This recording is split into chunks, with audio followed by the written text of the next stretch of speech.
સાબરકાંઠા જિલ્લા પોલીસે ખેડબ્રહ્માથી માનવ તસ્કરી ગેંગને ઝડપી પાડી છે। આ મામલે પોલીસ દ્વારા 5 આરોપીઓની ધરપકડ કરવામાં આવી છે। આ અંગે મળતી માહિતી અનુસાર આરોપીએ 9 વર્ષની બાળકીને 2 લાખમાં વેચી હતી। અગાઉ અન્ય 2 બાળકો પણ માનવ તસ્કરીનો ભોગ બન્યા હતા।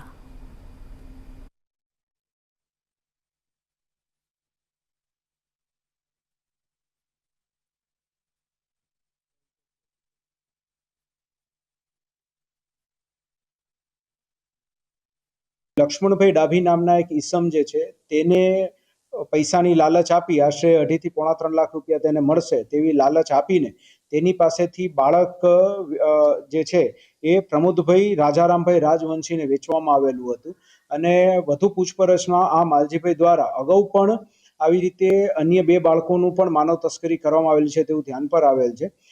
આ આખા તપાસની અંદર એએસટીયુની ટીમ દ્વારા એચ.જે. પટેલ અને એમની જે ટીમ છે તેના દ્વારા 143(4 જે માનવ તસ્કરીની કલમ છે તેની હેઠળ ગુનો નોંધી તપાસ હાથ ધરવામાં આવેલ છે। હાલ આરોપીઓના જે છે એ કોર્ટમાં પ્રોડક્શન કરી રિમાન્ડની તજવીજ કરવામાં આવેલ છે। બાળક જે છે એ અત્યારે સિવિલ હોસ્પિટલ ખાતે એડમિટ છે અને તેની જે સાર સંભાળ રાખવા માટે થઈને પણ પોલીસ દ્વારા પ્રયત્નો હાથ ધરવામાં આવેલ છે।